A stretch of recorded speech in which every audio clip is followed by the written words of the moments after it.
సుఖాలతో సుగుణాల మెట్లపై నడిపించి కనిపించు అయ్యప్ప స్వామి.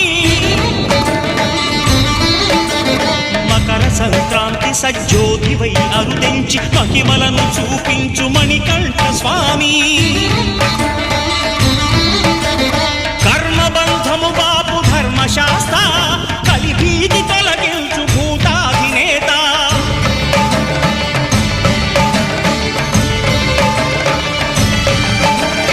అయ్యప్ప దేవాయ నమః, అభయ స్వరూపాయ నమః. ఆద్యంతరహితమో నీ విశ్వరూపం, అజ్ఞానతిమిరము నణచు శుభదీపం.